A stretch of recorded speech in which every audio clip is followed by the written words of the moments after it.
Europe में देखे गए अमेरिका और स्वीडन के एयरक्राफ्ट्स, बाकायदा उनके मेक्स तक है। 7 एयरक्राफ्ट देखे गए हैं। रूस की हर हरकत पर आसमान से रखी जा रही है नजर। 7 एयरक्राफ्ट हैं अमेरिका और स्वीडन के।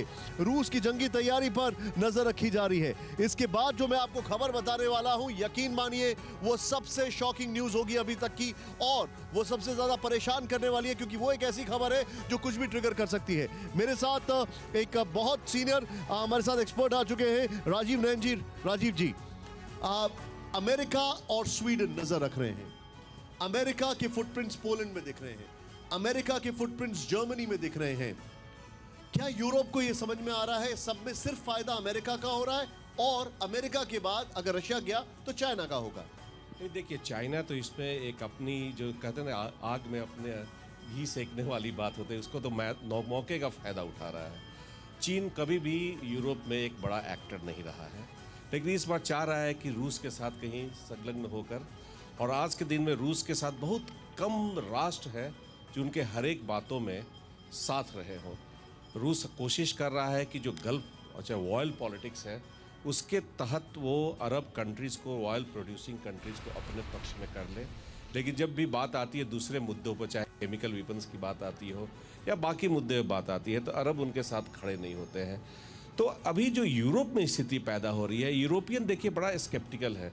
वो अमेरिका के साथ नहीं जाना चाहते हैं, वो लड़ाई लड़ना नहीं चाहते हैं, अमेरिका भी लड़ाई लड़ना नहीं चाहता। लेकिन सर, मैं आपको एक चीज रिमाइंड कराता हूं जी, वो आप पहला विजिट याद रखिए, जो बाइडेन जब अपने पहले दौरे पर कोरोना काल में यूरोप जाते हैं और बकायदा कॉन्फ्रेंस रूम में माइक और कैमरास बंद करने पड़ते हैं because they were so much in disagreement. इससे पहले जो बाइडेन डिक्लेयर हो गया कि जो बाइडेन बनने वाले हैं वहां के राष्ट्रपति, और डोनाल्ड ट्रंप ऑलरेडी थे वहां पर। चाइना और यूरोप के बीच में डील होने जा रही होती है, ये उससे बड़ा ऑफर पिच करने की कोशिश करते हैं, बोलते हैं कि नहीं आप मत करिए, बट यूरोपियन यूनियन वो डील करती है, चाइना उनको कम प्राइसेस और कर देता है।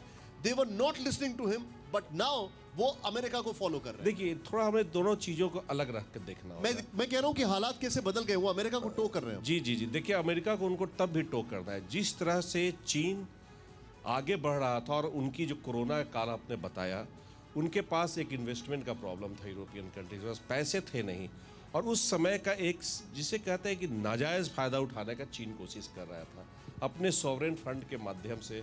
वह चाहता था कि जो यूरोपियन कंपनीज है, जिनको कैश स्कार्स कह सकते हैं उन्हें, उसे वो खरीद ले। साथ के साथ आप यह भी पाएंगे कि उधर जो उनकी सप्लाई चेन कंपनीज थी, उससे भी अमेरिका अब चाह रहा था कि बहुत ज़्यादा चीन को फ़ायदा उठा दिया गया, और वह चीन उन्हीं पाश्चात्य देशों की कंपनियों को, खास करके टेलीकम्युनिकेशन को तबाह करने के लिए कर गई थी। रेयर अर्थ मटेरियल जिस तरह से उसने डिनाई करने की प्रयास किया भी, और उसे यह लग रहा था कि वह अपनी कंपनीज को कहीं आगे बढ़ा देगा।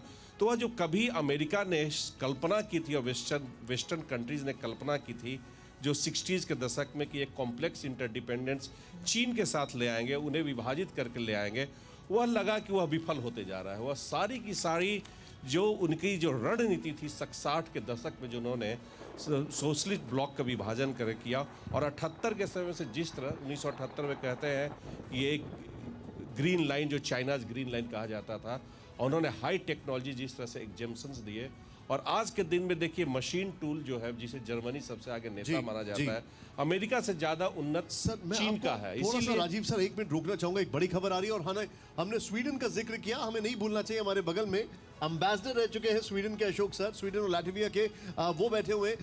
परवाह देश की, सोमवार से शुक्रवार रात 10 बजे TV9 भारतवर्ष पर।